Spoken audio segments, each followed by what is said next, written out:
10:10, John 10:10. I'm sorry, I don't know why I grabbed the Hallelujah to our King. Hallelujah to our King. He is the Lion of Judah. Thank you, Lord. Hallelujah. Oh, I guess I already get there, shouldn't I? Even though I know what it says. And you know what it says. I love reading the words of Jesus. Amen. Don't you? Hallelujah. John 10:10 tells us this. Jesus, speaking again, describes who Satan is, the thief, and what he does. But he also describes who he is and what he's come to do for us. Jesus says, the thief cometh not. I have a lot of ringing up here. Probably the monitors. There we go. The thief cometh not but to kill, or to steal, to kill, and to destroy. So anything that steals, anything that kills, anything that destroys, is it from God? No.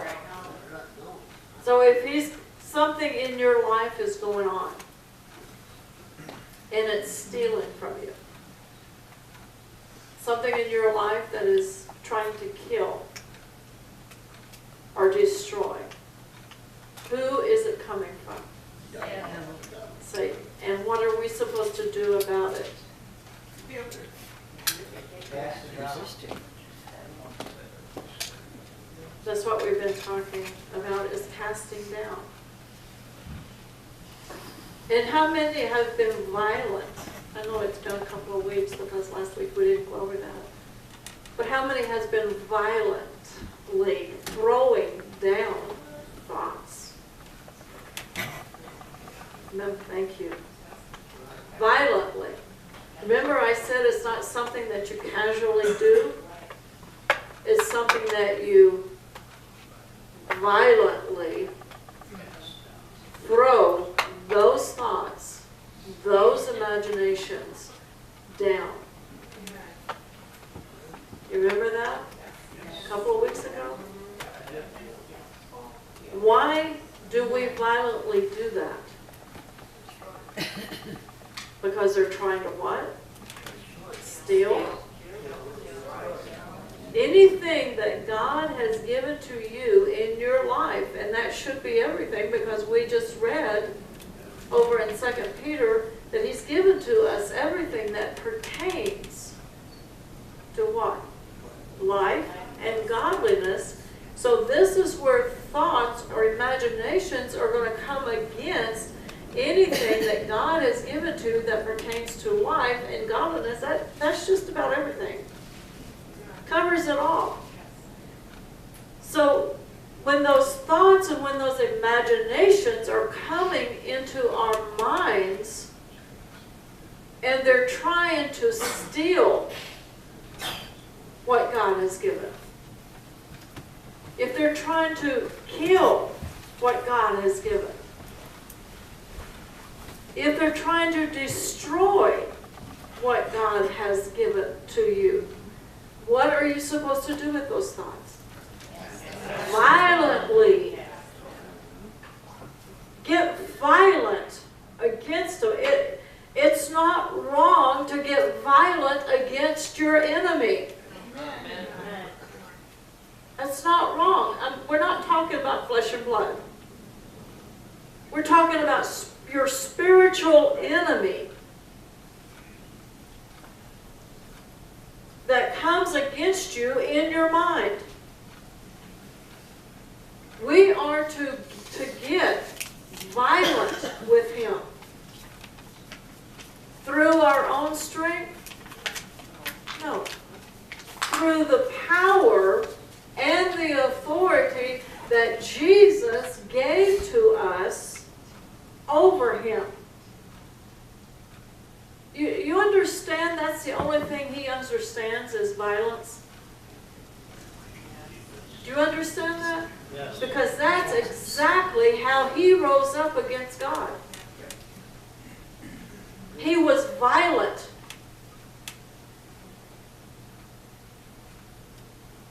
And he said, I will. See, the will, your will and my will, are very, very strong. I'm sure that you've never thought this or said that. They have a strong will. What did you see to make you think that? You saw it, didn't you?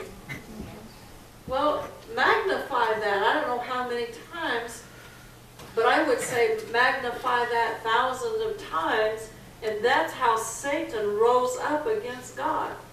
Because he knew how strong and how big and how powerful God is. Yet in his own thinking, he thought, I can and I will rise up against you and obtain that position over you. Now that's what we're dealing with. So we've got to get violent in our authority and the power that God gave to us over him.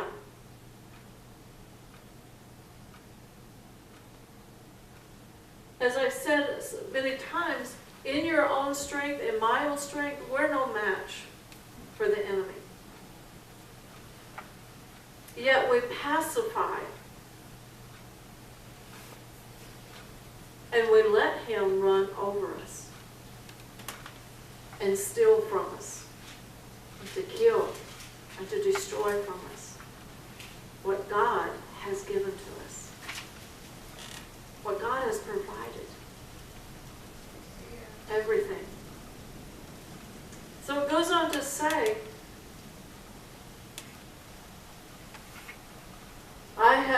Jesus said, I am come, that they might have life,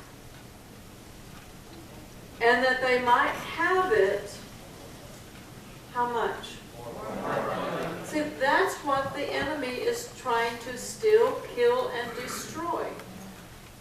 Life and abundant life. That's what he's trying to get from us. And he will never be able to obtain that. So he wants it from us.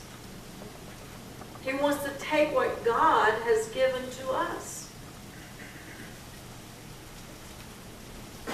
So the only way that he can obtain, how the devil can obtain it, is with the words of us, of our thoughts, of the imaginations, of fear, of doubt, of anything that will rob us of the abundant life. He's got to have your words. And when he has your words, you have come into agreement with him, or he has come into agreement with you. Now, what did we read earlier about the power of agreement? If any two shall agree on earth as touching anything. So he puts a thought into our minds against the knowledge of God, of what the knowledge that we have of God, and we say things like, that will never work. How come God did this? How come? Why? And we speak out the thought. So what has happened? Have we come into agreement with the devil, or have we come into agreement with God? That power of agreement is going to work. Either way, if we agree with the devil and the thoughts and the imaginations, that's exactly what we're going to have, because we've come into agreement with him, and he is going to see that it comes to pass. Not that he's created,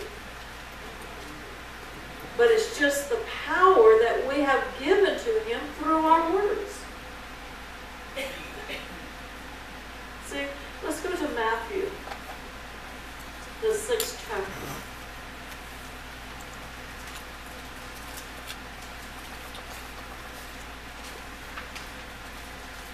And we're going to look at verse 31. Again, this is Jesus speaking. Matthew 6:31.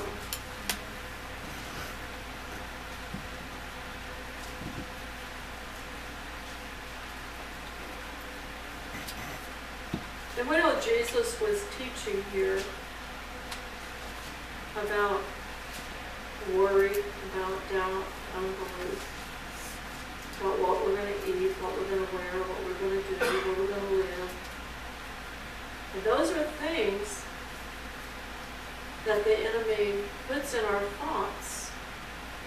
How are we going to make it? How am I going to pay this bill?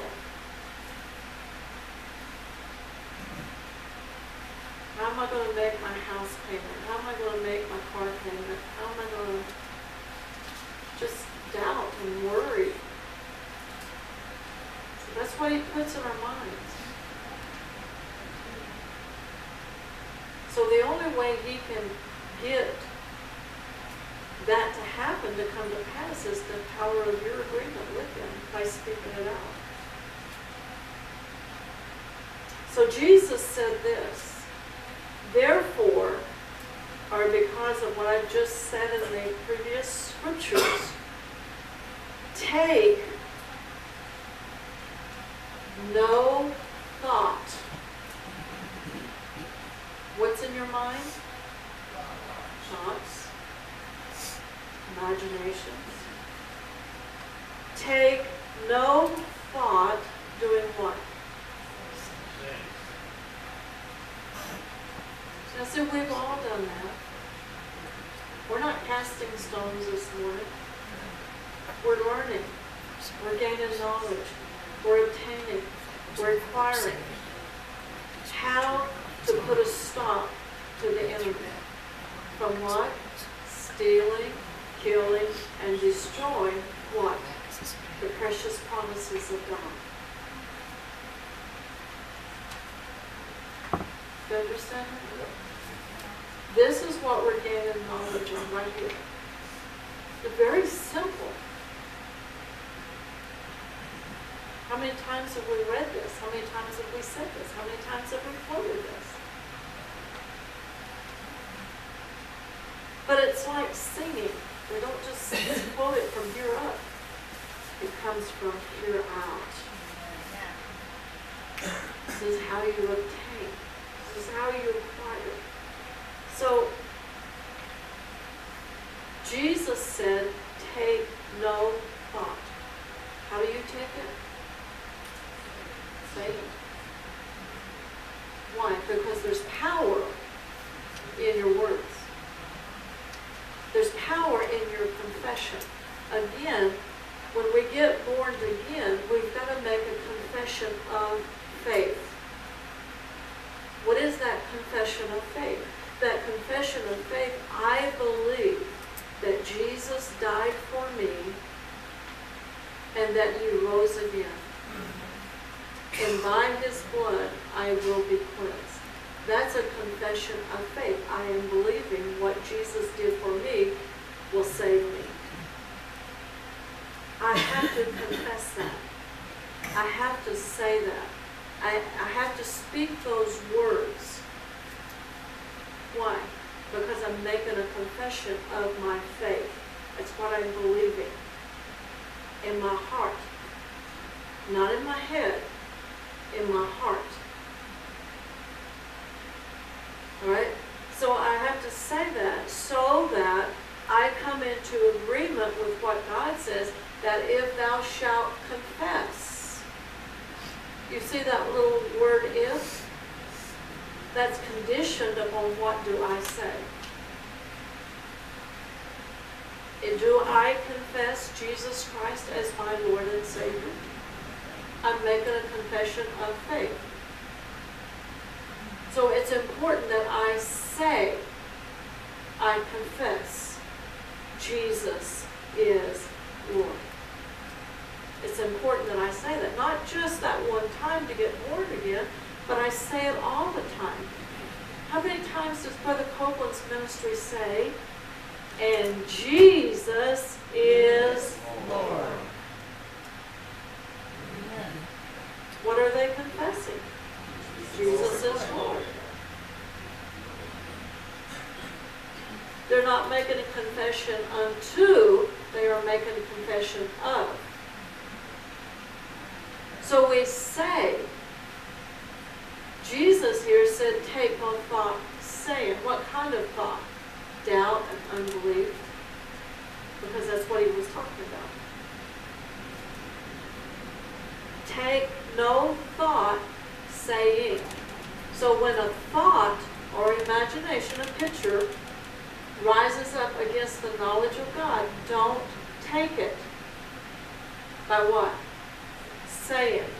How am I going to make it? How am I going to make it to the end of the month, end of the year, end of my life, end of whatever? What am I going to do if this happens? You're taking it. You're taking that thought of doubt and unbelief. And you're making a confession unto. Whatever the worry, whatever the doubt, whatever the picture of failure is in your mind, you're making a confession unto that coming to pass.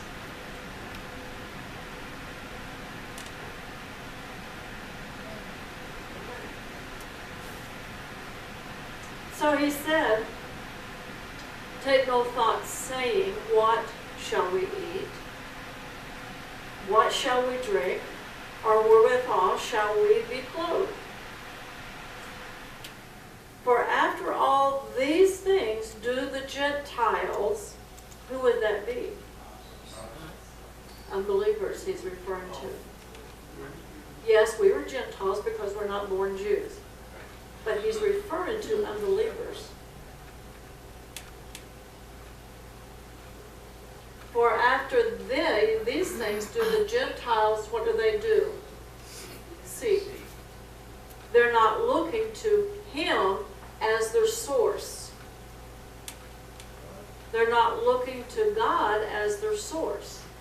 They're looking to the earth realm as their source. So they're making a confession and they're seeking that earth realm first. And then Jesus goes on to say, what? Seek you first the kingdom of God and his righteousness. Now, let's go to Mark 11. And guess where? 22. Mark 11. Mark 11:23 is real to me. And what's right next door?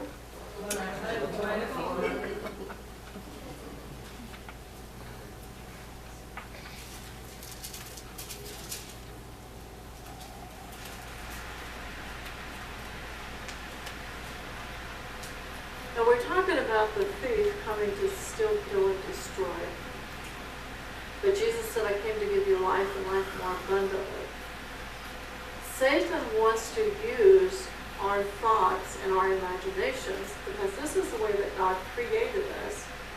But he created us to see what he has given to us. To see into that spiritual realm and to have the mind of Christ for what he has given to us so that we will speak that out. But Satan, because of the fall of man, because of the high treason that Adam committed, lost that reasoning of God. Now it has to be restored, and that's why we have to renew our mind through the Word of God, Romans 12:2. Why? That will be transformed, that will be changed. So Satan will take our imagination and cause us to think evil, to think wrong, to imagine things evil. So we can have evil imaginations, right? Evil